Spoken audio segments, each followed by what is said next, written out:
ಮಾತರ್ಮೇ ಮಾತರಿಶ್ವನ್ ಪಿತರತುಲಗುರು ಭ್ರಾತರಿಷ್ಟಾಪ್ತಬಂಧೋ ಸ್ವಾಮಿನ್ ಸರ್ವಾಂತರಾತ್ಮನ್ ಅಜರ ಜರಯಿತರ್ ಜನ್ಮ ಮೃತ್ಯಾಮಯಾನಾಂ ಗೋವಿಂದೇ ದೇಹಿ ಭಕ್ತಿಂ ಭವತಿ ಚ ಭಗವನ್ ಊರ್ಜಿತಾಂ ನಿರ್ನಿಮಿತ್ತಾಂ ನಿರ್ವ್ಯಾಜಾಂ ನಿಶ್ಚಲಾಂ ಸದ್ಗುಣಗಣ ಬೃಹತೀಂ ಶಾಶ್ವತೀಮಾಶುದೇವ ನಾರಾಯಣಂ ನಮಸ್ಕೃತ್ಯ ನರಂ ಚೈವ ನರೋತ್ತಮಂ ದೇವೀಂ ಸರಸ್ವತೀಂ ವ್ಯಾಸಂ ತತೋ ಗ್ರಂಥಮುದೀರಯೇ ವಿಜಾನತಾಮವಿತ್ತಸ್ಯ ಮಧ್ವಸ್ಯ ಜಗತಿ ಗುರೋಃ ಪೂರ್ವಾಚಾರ್ಯಮಹಿಷ್ಠಾನಾಮಿಯಂ ಪ್ರಣತಿ ಮಾಲಿಕಾ ಸೂಕ್ತಿರತ್ನಾಕರೇ ರಮ್ಯೇ ಮೂಲರಾಮಾಯಣಾರ್ಣವೆ ವಿಹರಂತೋ ಮಹೀಯಾಂ ಸಪ್ರೀಯಂತಾಂ ಗುರವೋ ಮಮ ವಾಲ್ಮೀಕೇರ್ಗೌ ಪುನೀಯಾನ್ನೋ ಮಹೀಧರಪದಾಶ್ರಯ ಯತ್ಕಾಯಮುಪಜೀವಂತಿ ಕವಯಸ್ತರಣಕಾಯಿವ ಕೂಜಂತಂ ರಾಮ ರಾಮೇತಿ ಮಧುರಂ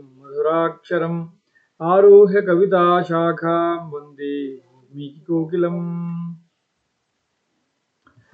ನಾವು ವಾಲ್ಮೀಕಿ ರಾಮಾಯಣ ಅಯೋಧ್ಯಾಕಾಂಡ 25ನೇ ಸರ್ಗವನ್ನು ನೋಡ್ತಾ ಇದ್ವಿ. ಯಾವ ಭಾಗದಲ್ಲಿದ್ವಿ ಅಂದರೆ,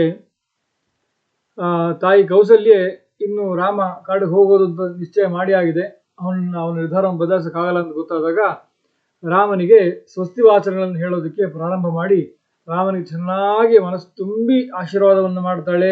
ಎಲ್ಲ ರೀತಿಯಿಂದ ದೇವತೆಗಳು, ಋಷಿಗಳು, ಗಂಧರ್ವರು, ಯಕ್ಷ ರಾಕ್ಷಸರು ಎಲ್ಲರೂ, ಬೆಟ್ಟ ಗುಡ್ಡ ನದಿಗಳು ಎಲ್ಲರೂ ರಾಮನನ್ನು ಕಾಪಾಡಲಿ ಅಂತ ಚೆನ್ನಾಗಿ ರಾಮನಿಗೆ ಆಶೀರ್ವಾದ ಮಾಡಿ ಇಷ್ಟೆಲ್ಲ ರಾಮನಿಗೆ ಮಂಗಳವನ್ನ ಬಯಸಿ ಮಂಗಳಾಶಂಸನೆ ಮಾಡಿ ಆಮೇಲೆ ಅವಳು ದೇವತೆಗಳನ್ನು ಪೂಜೆ ಮಾಡೋದಕ್ಕೆ ಹೊರಡ್ತಾಳೆ. ಆ ಭಾಗಕ್ಕೆ ಬಂದಿದ್ವಿ ನಾವು. ಇದಿ ಮಾಲ್ಯೇಹಿ ಸುರಗಣಾನ್ ಗಂಧೈಶ್ಚಾಪಿ ಯಶಸ್ವಿನಿ ಸ್ತುತಿಭಿಶ್ಚಾನ್ ರೂಪಾಭಿಃ ಆನರ್ಚಾಯಿತ ಲೋಚನ. ಅವಳು ರಾಮನಿಗೆ ಚೆನ್ನಾಗಿ ಆಶೀರ್ವಾದವನ್ನು ಮಾಡಿ ದೇವತೆಗಳನ್ನ ಪೂಜೆ ಮಾಡೋದಕ್ಕೆ ಅಂತ ಹೊರಡ್ತಾಳೆ. ದೇವತೆಗಳ ಪೂಜೆ ಮಾಡೋದಕ್ಕೆ ಏನೇನು ವ್ಯವಸ್ಥೆ ಮಾಡ್ಕೊತಾಳೆ ಅಂತ ಮುಂದೆ ವಾಲ್ಮೀಕಿ ಹೇಳ್ತಾರೆ. ಇದು ಹೂವುಗಳನ್ನ, ಆಮೇಲೆ ದೇವತೆಗಳಿಗೆ ಸಮರ್ಪಣೆ ಮಾಡೋಕ್ಕೆ ಗಂಧವನ್ನ, ಆಮೇಲೆ ದೇವತೆಗಳನ್ನ ಇದೆಲ್ಲ ತಯಾರು ಮಾಡಿಕೊಂಡು ಒಳ್ಳೊಳ್ಳೆ ಎಲ್ಲ ಏನು ಮಂತ್ರಗಳನ್ನು ಹೇಳಬೇಕು ಆ ಮಂತ್ರಗಳನ್ನು ಹೇಳ್ತಾ ದೇವತಾ ಪೂಜೆಯನ್ನು ಅವಳು ಪ್ರಾರಂಭ ಮಾಡ್ತಾಳೆ. ಜ್ವಲನಂ ಸಮುಪಾದಾಯ ಬ್ರಾಹ್ಮಣೇನ ಮಹಾತ್ಮನ ಹಾವಯಾಮಾಸ ವಿಧಿನ ರಾಮಮಂಗಲ ಕಾರಣಾತ್. ಹಿಂದೆ ದೇವತೆಗಳನ್ನ ಪ್ರಧಾನವಾಗಿ ಪೂಜೆ ಮಾಡ್ತಿದ್ದು ಅಗ್ನಿ ಮೂಲಕದಲ್ಲಿ. ಹಾಗಾಗಿ ಅಗ್ನಿ ಮೂಲದಲ್ಲಿ ದೇವತೆಗಳನ್ನ ಪೂಜೆ ಮಾಡಬೇಕು ಅಂತ ಹೇಳಿ ಅಗ್ನಿಯನ್ನ ಅಲ್ಲಿ ತಯಾರು ಮಾಡಿಕೊಂಡು ಅದಕ್ಕೆ ಜ್ವಲನಂ ಸಮುಪಾದಾಯ ಅಗ್ನಿಯನ್ನ ತಯಾರು ಮಾಡಿಕೊಂಡು ಯಜ್ಞಕೊಂಡವನ್ನು ತಯಾರು ಮಾಡಿ ಎಲ್ಲ ಮಾಡಿ ಒಬ್ಬ ಬ್ರಾಹ್ಮಣನ ಪುರೋಹಿತನ ಕರೆಸ್ತಾಳೆ. ನನ್ನ ಮಗನಿಗೆ ವನವಾಸಕ್ಕೆ ಹೊರಡ್ತಾ ಇದ್ದಾರೆ, ಅವನಿಗೆಲ್ಲ ರೀತಿ ಒಳ್ಳೇದಾಗೋ ರೀತಿ ಅವನು ಹೋಮವನ್ನು ಮಾಡಬೇಕು ಅಂತ ಬ್ರಾಹ್ಮಣನ ಮಹಾತ್ಮನ ಹಾವಯಾಮಾಸ ವಿಧಿನ ಬ್ರಾಹ್ಮಣನ ಕರೆಸಿ ದೇವತೆಗಳಿಗೆ ರಾಮನಿಗಾಗಿ ಚೆನ್ನಾಗಿ ಹವಿಸನ್ನು ಕೊಟ್ಟು ದೇವತೆಗಳನ್ನು ತೃಪ್ತಿಪಡಿಸು, ರಾಮನಿಗೆ ಎಲ್ಲ ರೀತಿ ಮಂಗಳವನ್ನ ಉಂಟು ಮಾಡುವಂತೆ ಮಾಡು ಅಂತ ಬ್ರಾಹ್ಮಣನಿಗೆ ಹೇಳ್ತಾಳೆ. ಘೃತಂ ಶ್ವೇತಾನಿ ಮಾಲ್ಯಾನಿ ಸಮಿಶ್ಚೈವ ಸರ್ಷಪಾನ್ ಉಪಸಂಪಾದಯಾಮಾಸ ಕೌಸಲ್ಯ ಪರಮಾಂಗನ. ಏನೇನು ಇಟ್ಕೊಂಡಿದ್ಲು ಅಲ್ಲಿ ಯಜ್ಞಕ್ಕೆ, ದೇವತೆಗಳ ಪೂಜೆಗೆ? ಘೃತ ತುಪ್ಪ, ಆಮೇಲೆ ಬಿಳಿಯಾದ ಹೂವಿನ ಮಾಲೆ, ಬೆಳ್ಳಗಿರೋ ಹೂವಿನ ಮಾಲೆ ದೇವತೆಗಳ ಪೂಜೆಗೆ, ಆಮೇಲೆ ಸಮಿತ್ತು, ಅಗ್ನಿ ಉರಿಯೋದಕ್ಕೆ ಸಮಿತ್ ಬೇಕು, ಸಮಿದ, ಆಮೇಲೆ ಸರ್ಷಪ. ನೋಡಿ, ಇವಾಗ ನಾವು ಅಕ್ಷತೆ ಉಪಯೋಗಿಸ್ತೀವಿ, ಅಕ್ಷತೆ ಅಂದ್ರೆ ಅಕ್ಕಿ ಕಾಳನ್ನು ಉಪಯೋಗಿಸ್ತೀವಿ. ಹಿಂದಿನ ಕಾಲದಲ್ಲಿ ವೇದ ಕಾಲದಲ್ಲಿ ಅಕ್ಷತೆ ಉಪಯೋಗಿಸ್ತಾ ಇಲ್ಲ, ರಾಮಾಯಣ ಕಾಲದಲ್ಲಿ ಸಾಸಿವೆ ಕಾಳು ಉಪಯೋಗಿಸ್ತಾ ಇದ್ರು. ಅದು ಸಾಸಿವೆ ಕಾಳು ಸರ್ಷಪ ಅಂತಾರೆ. ಸಾಸಿವೆ ಹೀಗೆಲ್ಲ ದೇವಸ್ಥಾನಕ್ಕೆ ಹೋದ್ರೆ ಅಥವಾ ಸ್ವಾಮಿಗಳ ಹತ್ರ ಹೋದ್ರೆ ಅಕ್ಷತೆಯನ್ನು ಕೊಡ್ತಾರೆ, ಇದನ್ನು ನಮಗೆ ತಗೊಳ್ಳಿ ಅಂತ. ಅದು ಮಂತ್ರಶಕ್ತಿ ಇರುವಂತಹ ಅಕ್ಷತೆಯನ್ನು ಕೊಡ್ತಾರೆ. ಹಿಂದೆ ಸಾಸಿವೆ ಕಾಳನ್ನು ಕೊಡ್ತಾ ಇದ್ರು. ಅದು ಹೇಗೆ ಅಂತಂದ್ರೆ, ಈಗ ನಾವು ಯಾವ್ದಾದ್ರು ದೇವತಾ ಕಾರ್ಯ ಆಯ್ತು ಅಂದಾಗ ನಾವು ಅದು ನೋಡ್ತೀವಿ, ಅಲ್ಲಿದ್ದಂಥ ಗೃಹಸ್ಥ ಬ್ರಾಹ್ಮಣರಿಗೆ ಒಂದಷ್ಟು ಅಕ್ಷತೆಯನ್ನು ಕೊಡ್ತಾರೆ. ಆ ಬ್ರಾಹ್ಮಣರು ವೇದ ಪಂಡಿತರು ಆ ಅಕ್ಕಿ ಮೇಲೆ ಕೈ ಇಟ್ಟು ಅವರು ವೇದ ಮಂತ್ರಗಳನ್ನು ಹೇಳ್ತಾರೆ. ಇಂದ್ರ ಶ್ರೇಷ್ಠಾನಿ ದ್ರವಿಣಾನಿ ಧೇಹಿ ಚಿತ್ತನ್ ದಕ್ಷಿಸ ಸುಭಗತ್ವಮಸ್ಮೈ ಅಂತ ವೇದ ಮಂತ್ರಗಳನ್ನು ಹೇಳ್ತಾ ಇಂದ್ರದೇವ ಎಲ್ಲ ರೀತಿ ಒಳ್ಳೆಯದನ್ನು ಕೊಡಲಿ, ಎಲ್ಲ ಸಂಪತ್ತನ್ನು ಕೊಡಲಿ, ಒಳ್ಳೆ ಮನಸ್ಸನ್ನು ಕೊಡಲಿ, ಒಳ್ಳೆ ಬುದ್ಧಿಯನ್ನು ಕೊಡಲಿ, ಎಲ್ಲ ಸಂಪತ್ತನ್ನು ಕೊಡಲಿ ಅಂತ ಮಂತ್ರಗಳನ್ನು ಹೇಳಿಸ್ತಾರೆ. ಆಮೇಲೆ ಶತಂ ಜೀವೇಮ ಶರದ ಸುವೀರಾಹ ಅಂತ ಮಂತ್ರಗಳನ್ನು ಹೇಳಿ ಆಮೇಲೆ ಬ್ರಹ್ಮಚಾರಿಗಳು ಅದನ್ನ ಅವ್ರ ಮಂತ್ರಗಳನ್ನು ಹೇಳಿ ಆಮೇಲೆ ಸನ್ಯಾಸಿಗಳು ಸ್ವಾಮಿಗಳಿಗೆ ಕೊಡ್ತಾರೆ. ಸ್ವಾಮಿಗಳು ಅದನ್ನ ಬಂದಂತ ಭಕ್ತರಿಗೆಲ್ಲ ಕೊಡ್ತಾರೆ. ಇವಾಗ ಹಾಗೆ ನಡ್ತಾ ಇರೋದು. ಹಿಂದೆ ಅದನ್ನ ಎಳ್ಳನ್ನ ಕೊಡ್ತಾ ಇದ್ರು. ಹಾಗಾಗಿ ತುಪ್ಪ, ಬಿಳಿಯಾದ ಹೂವಿನ ಮಾಲೆ, ಎಳ್ಳು ಇದೆಲ್ಲ ತಯಾರು ಮಾಡ್ಕೊಂಡಿದ್ದು. ಉಪಸಂಪಾದಯ ಮಾಸ ಕೌಸಲ್ಯ ಪರಮಾಂಗನ. ಆಮೇಲೆ ಉಪಾಧ್ಯಾಯ ವಿಧಿನ ಹುತ್ವ ಶಾಂತಿ ಮನಾಮಯಂ ಹುತ ಹವ್ಯಾವಶೇಷೇಣ ಬಾಹ್ಯಂ ಬಲಿಮಕಲ್ಪಯತು. ಹಾಗಾಗಿ ಉಪಾಧ್ಯಾಯ ಅಂದ್ರೆ ಆ ಬ್ರಾಹ್ಮಣ ಪುರೋಹಿತನ ಕೈಲಿ ಹೇಳಿ ಇದನ್ನೆಲ್ಲವನ್ನು ಆ ಬ್ರಾಹ್ಮಣ ಚೆನ್ನಾಗಿ ಅಗ್ನಿಯಲ್ಲಿ ಹೋಮಿಸಿದ. ಅಗ್ನಿಯಲ್ಲಿ ಇದೆಲ್ಲವನ್ನು ಹೋಮಿಸಿ ಯಾತಕ್ಕಾಗಿ? ಹುತ್ವ ಶಾಂತಿ ಮನಾಮ, ರಾಮನಿಗೆ ವನವಾಸದಲ್ಲಿದ್ದಾಗ ಅವನಿಗೆ ಶಾಂತಿ, ಎಲ್ಲ ರೀತಿ ನೆಮ್ಮದಿ ಇರಲಿ. ಆಮೇಲೆ ಅನಾಮ, ಯಾವುದೇ ರೋಗಗಳು ರಾಮನಿಗೆ ಬಾಧಿಸದಿರಲಿ. ರಾಮನ ಸುಖಕ್ಕಾಗಿ, ಅವನ ಆರೋಗ್ಯಕ್ಕಾಗಿ, ಅವನ ಒಳಿತಿಗಾಗಿ ಇದನ್ನೆಲ್ಲ ಮಾಡಿಸಿದ್ಲು. ಆ ಬ್ರಾಹ್ಮಣ ಆ ಹೋಮವನ್ನು ಮಾಡಿದ್ಮೇಲೆ ಏನು ಉಳಿದಿರುತ್ತೋ ಆ ಉಳಿದಿದ್ದ ಭಾಗವನ್ನು ಏನ್ ಮಾಡ್ತಾನೆ? ಹುತ ಹವ್ಯಾವಶೇಷೇಣ ಬಾಹ್ಯಂ ಬಲಿಮಕಲ್ಪಯಿತು. ಉಳಿದ ಏನು ಹವಿಸ್ ಉಳಿದಿರುತ್ತೆ ಅನ್ನ, ಅದನ್ನೆಲ್ಲ ಮನೆ ಆಚೆ ತಗೊಂಡೋಗಿ ಭೂತ ಬಲಿ ಅಂತ ಏನು ಕೊಡ್ತಾರೆ, ಆ ಕ್ಷೇತ್ರಪಾಲ ಬಲಿ, ಭೂತ ಬಲಿ ಅಂತಂದ್ರೆ ಮನೆ ಆಚೆ 8 ಕಡೆ ಆ ಬಲಿಯನ್ನು ಇಡ್ತಾರೆ. ಈಗಲೂ ನಾವು ನೋಡಿರ್ಬೋದು, ಏನಾದ್ರು ಮನೆಯಲ್ಲಿ ಹೋಮ ಯಜ್ಞಗಳನ್ನು ಮಾಡಿದ್ರೆ ಆ ಹೋಮ ಮುಗಿದ ಮೇಲೆ ಕೊನೆಗೆ ಅನ್ನ, ಈಗೆಲ್ಲ ಕೆಲವು ಭತ್ತದ ಹಳ್ಳಿ ಇರ್ತಾರೆ, ಆದ್ರೆ ಅನ್ನವನ್ನೇ, ಆ ಹೋಮದ ಉಳಿದಿದ್ದ ಅನ್ನವನ್ನ ಮನೆಯ 8 ಕಡೆ ಹೋಗಿ ಕ್ಷೇತ್ರಪಾಲ ಬಲಿ ಅಂತಾರೆ, ಹಾಗೆ ಬಲಿಯನ್ನು ಕೊಡಬೇಕು. ಅದನ್ನ ಪ್ರಾಣಿ ಪಕ್ಷಿಗಳು, ಇರುವೆಗಳು, ಕೀಟಗಳು, ಆಮೇಲೆ ಭೂತಗಳೆಲ್ಲರಿಗೂ ಸಮರ್ಪಣೆ ಆಗ್ಲಿ ಅಂತ ಮಾಡಬೇಕು. ಅದನ್ನ ಆ ಬ್ರಾಹ್ಮಣ ಮಾಡಿದ. ಇಷ್ಟು ಮಾಡಿದ್ಮೇಲೆ ಮಧು ದದಿ ಅಕ್ಷತ ಗೃದೈಹಿ ಸ್ವಸ್ತಿ ವಾಚ್ಯಂ ದ್ವಿಜಾಂಸ್ತತಃ ವಾಚಯಾಮಾಸ ರಾಮಸ್ಯ ವನೇ ಸ್ವಸ್ತೇನ ಕ್ರಿಯಾಂ. ಆ ಬ್ರಾಹ್ಮಣನಿಗೆ ಅದೆಲ್ಲ ಬಲಿಯನ್ನು ಮಾಡಿ ಬಂದಂತ ಬ್ರಾಹ್ಮಣನಿಗೆ ಆಮೇಲೆ ಯಾರು ಕೌಸಲ್ಯ ಇದನ್ನೆಲ್ಲ ಕೊಡ್ತಾಳೆ. ಏನು? ಮಧು, ಜೇನುತುಪ್ಪ, ಮೊಸರು, ಅಕ್ಷತೆ, ತುಪ್ಪ ಇದೆಲ್ಲವನ್ನು ಕೊಟ್ಟು, ಇದೆಲ್ಲವನ್ನು ಅಂದ್ರೆ ಆ ಬ್ರಾಹ್ಮಣ ಇದೆಲ್ಲ ಕೊಟ್ಟು ನನ್ನ ಮಗನಿಗೆ ಸ್ವಸ್ತಿ ವಾಚನವನ್ನು ಮಾಡಿ ಅಂತ. ಅಂದ್ರೆ ಏನ್ ಅರ್ಥ ಮಾಡ್ಕೊಳ್ಬೇಕು ಅಂದ್ರೆ, ಹಿಂದೆ ಹೆಣ್ಣು ಮಕ್ಕಳಿಗೆ, ಇವಳು ಮಹಾರಾಣಿ, ವೇದ ಪದ್ಧತಿ ಪೂರ್ತಿ ಗೊತ್ತಿತ್ತು. ಒಂದು ಸ್ವಸ್ತಿ ವಾಚನ ಆಗಬೇಕು ಅಂದ್ರೆ ಏನೇನ್ ಮಾಡಿಸ್ಬೇಕು, ಆ ಬ್ರಾಹ್ಮಣನಿಗೆ ಏನೇನ್ ಹೇಳ್ಬೇಕು, ಇನ್ಸ್ಟ್ರಕ್ಷನ್ ಯಾವ್ದಾದ್ಮೇಲೆ ಯಾವ್ದು ಮಾಡ್ಬೇಕು, ಅದಕ್ಕೆ ಏನೇನು ಸಾಮಾನು ಬೇಕು ಎಲ್ಲವೂ ಗೊತ್ತಿತ್ತು.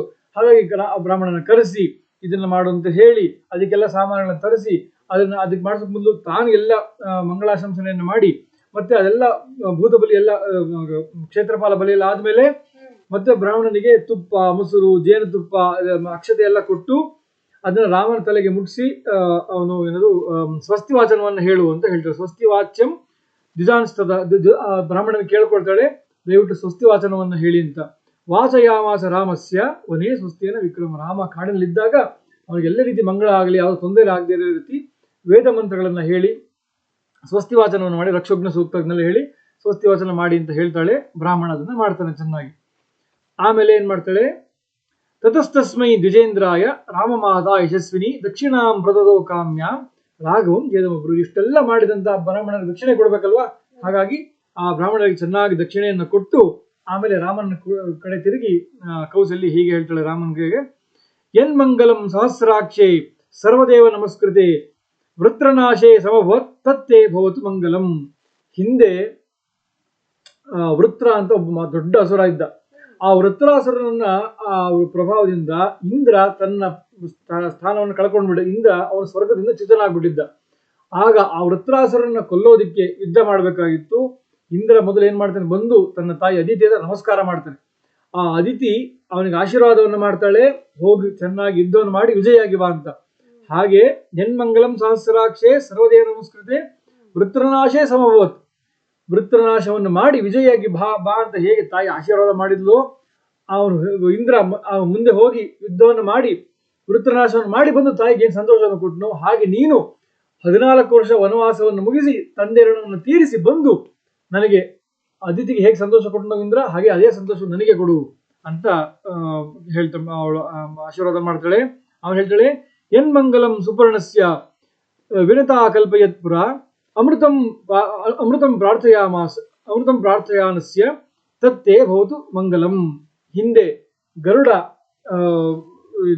ದೇವತೆಗಳ ಹತ್ರ ಹೋಗಿ ಅಮೃತವನ್ನು ತರಬೇಕಾಗುತ್ತೆ ತನ್ನ ತಾಯಿಯನ್ನ ದಾಸತ್ವದಿಂದ ಮುಕ್ತಗೊಳಿಸೋದಕ್ಕೆ. ಆಗ ದೇವತೆಗಳ ಹತ್ರ ಯುದ್ಧ ಮಾಡೋದಕ್ಕೆ ಹೋಗಿ ಮೊದಲು ಗರುಡ ಏನ್ ಮಾಡ್ತಾನೆ, ತಾಯಿ ವಿನತೆಗೆ ಬಂದು ನಮಸ್ಕಾರ ಮಾಡ್ತಾನೆ.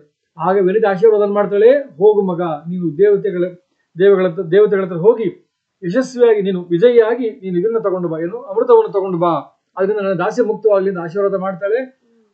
ಅವನು ಆಗ ಗರುಡ ಹೋಗ್ತಾನೆ, ದೇವತೆಗಳನ್ನು ಯುದ್ಧ ಮಾಡ್ತಾನೆ, ಇಂದ್ರನಿಂದ ಅಮೃತವನ್ನು ತಗೊಂಡು ಬರ್ತಾನೆ, ತಾಯಿಯನ್ನು ದಾಸ್ಯದಿಂದ ಬಿಡಿಸ್ತಾನೆ.